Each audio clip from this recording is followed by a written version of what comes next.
If your Ridgeback is digging all the time and you're just not sure what to do about it, well, today is the video for you.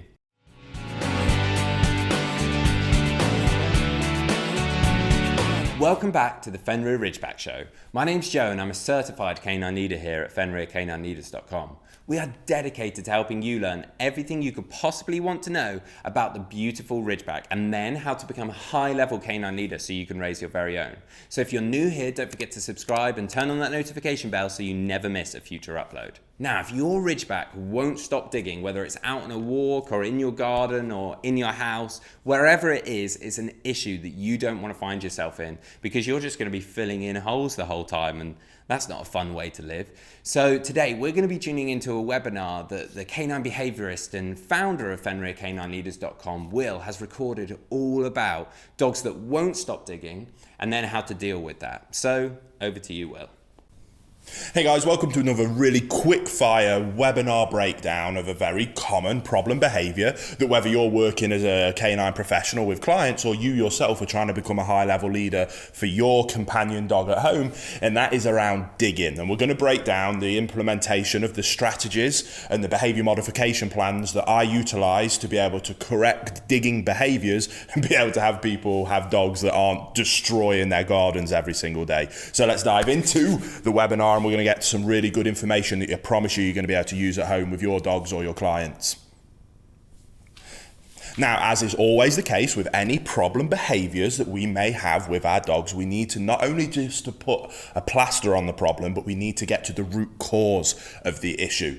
And with digging, we need to look at what is it that's causing digging. Now, we have to have a little bit of empathy for dogs because digging is a very normal behavior that dogs will display. Now, obviously, as a good leader, we need to be able to teach them when that is appropriate and when it isn't. And usually in your garden, that isn't appropriate. If we go out for a lovely walk in the woods and you want to dig a hole, cool. If we go to the beach, you want to do some digging, okay, cool. But if I tell you we're not doing that in the home or in the garden, then you need to listen to me because I am the leader, I am in charge, and I set the rules, boundaries, and expectations in this family environment. So that's what we need to be able to get to with our dogs. Now, when it comes to digging, a lot of the time that digging is a result of too much pent-up frustration in terms of physical energy and mental stimulation, and they haven't got a productive outlet for both of those things. So the first thing we always start off with a vast majority of behavior problems, not just digging, but we can always achieve higher levels of success simply by putting in more exercise,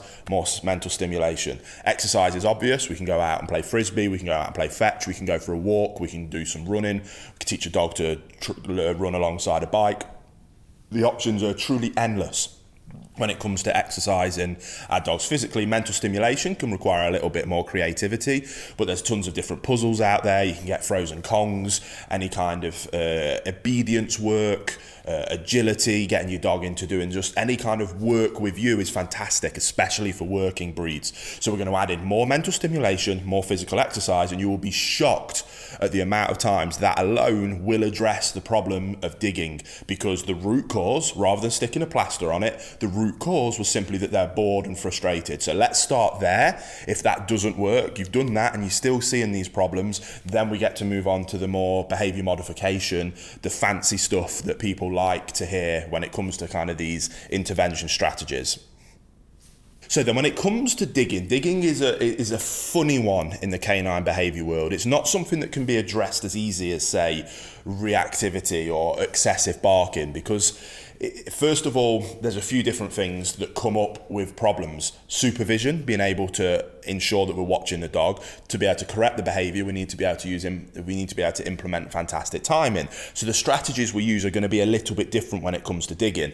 But regardless of the strategy that we use for any behavior problem, we absolutely first, again, must address the relationship that the dog has with its owner. Now, whether that's the dog with you as an owner and you're trying to become a higher level owner, or maybe you're watching this because you're thinking about taking first steps into maybe doing this for a living. You cannot come in and simply say, this is what you should do, see you later. Or watch me do it, I'm going to do it. Oh, awesome, that worked. See if Do what I did, see you later. That worked because you were able to come in and establish a good relationship with the dog very quickly through your higher levels of leadership skills. The owner then watches that, tries to replicate it without that level of relationship, and things just fall apart. That's no use to anybody. We have to be able to teach the owner how to become a high level canine leader, restructure that relationship so that the dog sees them as the leader and will look to them for guidance and direction. When we get to that point, then implementing the modification programs, correction-based programs, positive reinforcement-based programs, that becomes so much easier. Because when you have that relationship, asking a dog what you do want from it is much easier, and asking your dog to stop doing something is then also much easier. So we must address that. At Fenrir, we use our bootcamp process. There'll be a link to the online version of that down in the description box below if you want to go and check that out. But that bootcamp process is very specifically, I designed it to not only be the 1 month process of being able to really put in those rules, boundaries and expectations to restructure that relationship, but inherently it then also teaches the owner how to be a high level canine leader. It teaches them the theory and the understanding required for them to be a high level canine leader. So not only do they come out of the other end with the desired outcome of that restructured relationship, but on top of that, they have learnt to become a high level leader that can then address any future problems, which then means they don't need me again as a canine behaviourist, which is the ultimate goal of any canine behaviourist. It isn't to put a plaster on things, it's to help the owners not need us again. If you can do that, then I promise you'll have a lot of success in this industry. So what we need to do is be able to help them restructure that relationship. Again, we use our canine bootcamp to be able to do that. Once we've got through that process, like exercise, you will be surprised that simply going through that process will address. So if exercise might address 60% of cases, restructuring the relationship might address another 30% of cases. So just simply going through it. And by the way, we put a lot of exercise structure into the boot camp for that reason. Again, not only to restructure the relationship, not only to help our owners become high-level canine leaders, but also to give them an opportunity to put a lot more exercise in. Because again, we know that through thousands of cases, that 95% of these cases will be addressed simply by doing that, which then leaves us this last little bit, which is where we then might need to get a little bit more creative in terms of an actual structured behavior modification program. Now, this is usually where I jump into correcting the behavior, but when it comes to digging, I want you to take more of a process of managing and correcting the behavior. Part of being a good leader is about setting our dogs up for success, not setting them up to fail. So if this behavior is happening when you go out and you leave your dog with free access to the garden, stop leaving them with free access to the garden. That solves your problem. It puts a plaster over it, which I know I've talked about not being what we're doing, but this is a management strategy whilst we're going through these boot camp processes, whilst we're going through the strategies in terms of actually fixing this problem behavior. But by doing that, you're going to set your dog up for success, and setting our dogs up for success is always what we're looking to do. So if you cannot supervise, manage the environment. Stop giving them access to the problem areas, whether that's by utilizing crates, pens, adding new fences, barricading things off. If you cannot manage the environment while we're going through this process, then if you can't be with your dog and supervise them the whole time while we're going through this process, then manage the environment while we're doing so. So start by managing the behavior, then we go on to correcting and addressing the behavior. So we've sorted the root cause, exercise, restructure relationship. Now we can get into actually addressing that in particular small part that is the problem behavior of digging. Correct, redirect, reinforce. There we go, done. I'm going to go into a bit more detail, don't worry, but that is as simple as it is. Too many people make these concepts of canine behavior remodification far more complicated than they need to be. And the reason why people have other behaviorists or other, in particular, positive only approaches don't necessarily work is because, first of all, they don't address those first two pieces of the puzzle. And then they simply try and put plasters on the problem and it doesn't really work. But because you put those efforts in, this bit will work. So we simply need to correct, redirect, reinforce. So when the dog, again, when we can supervise, if we can't, we've managed the environment so that they can't do it in the first place. But okay, now we can be here. We know this is where the dog does this problem behavior we're trying to solve. We're now going to give them access to it. When the dog starts digging, we're going to go in with a verbal correction. Shoulders back, chest up, deep voice, vocal inflection is very important. There's going to be a very stern or a no. And we're going to save that vocal inflection and that verbal correction. We're not going to use it much, but we're going to save it for situations like this where it can really carry some weight. The more work you put into restructuring the relationship in the second part of the process, then the faster, quicker, more effective this verbal correction will be. So the dog is about to start digging and no, snaps them out of it really quickly.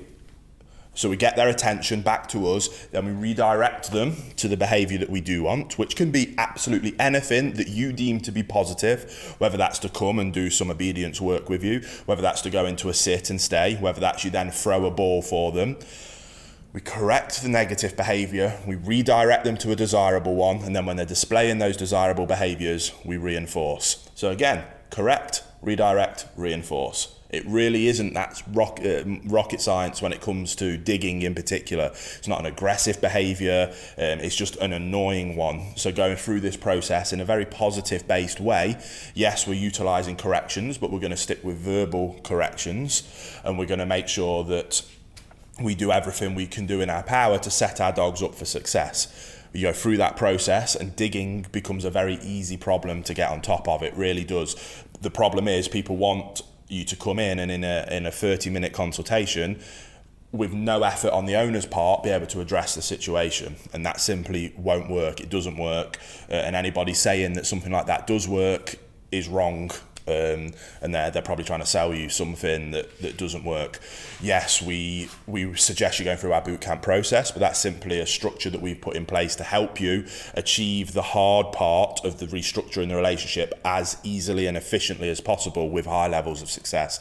Add more exercise in, add more mental stimulation in, become a high-level canine leader and restructure your relationship with your dog, then be able to communicate with your dog what you don't want through correction, what you do want through redirection and reinforcement.